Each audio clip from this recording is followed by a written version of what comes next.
right after Babel and the call of Abraham, that sets the stage for the rest of the Old Testament. This is why it's Israel against the nations and the nations against Israel. And it's why it's Yahweh against the gods and the gods against Yahweh.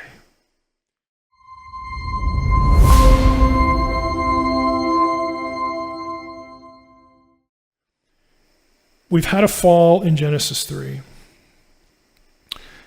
We've had a second rebellion in Genesis 6 that was so bad, that permeated humanity so deeply that God sends a flood.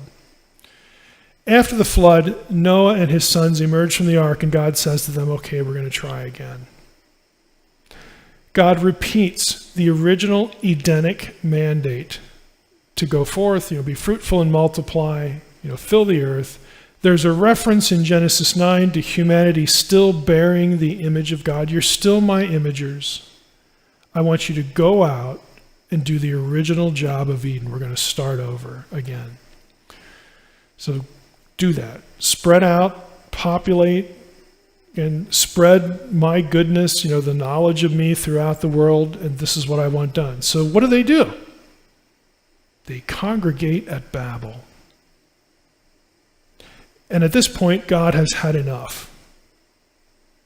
This is why I refer to the Tower of Babel as the Romans 1 event of the Old Testament. If you read Romans 1, it talks about God giving humanity up to their sin. Just, okay, this is the way you want to live, have at it.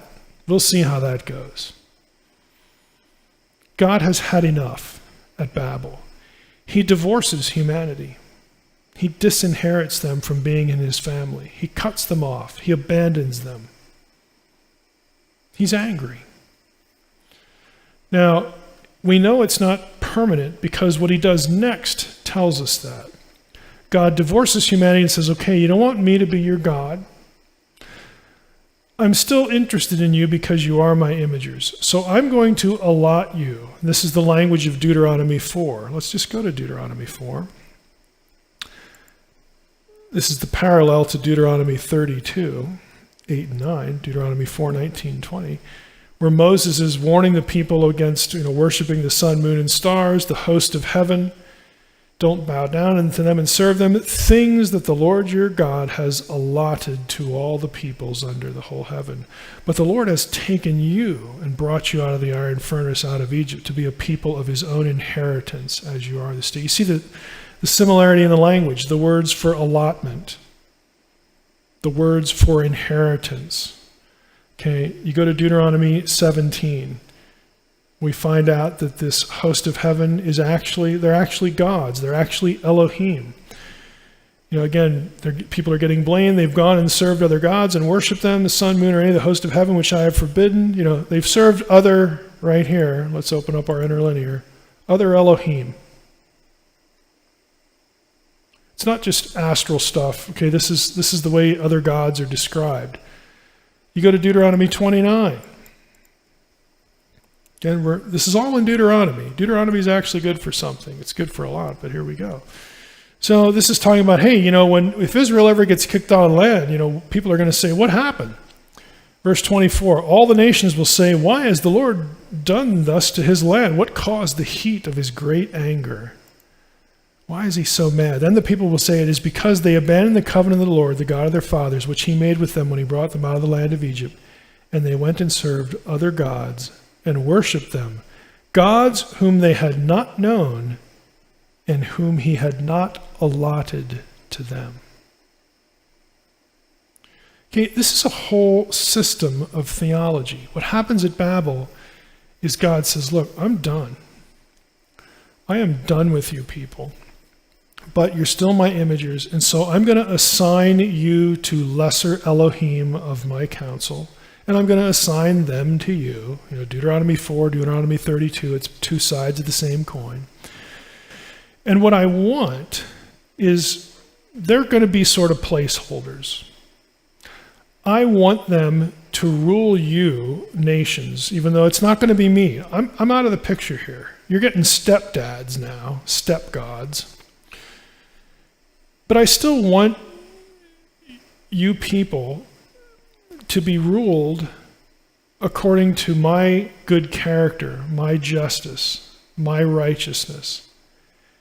You say, well, that wasn't in any of those verses. You're correct, it wasn't. But if you go to Psalm 82, where these gods are being judged by God in a divine council meeting, and God is really angry there. He actually sentences these other gods to death. I said, verse 6, Psalm 82:6, I said to all of you, you are Elohim, all of you. The pronouns plural too. You're all Elohim, you're all sons of the Most High, but you're going to die like men.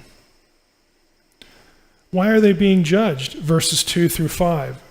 For injustice, corruption, for sowing chaos in their nations. And also, if you go back to Deuteronomy 32, they accept worship. They encourage idolatry, which was a problem that began with Genesis 6. Okay, we're back there again.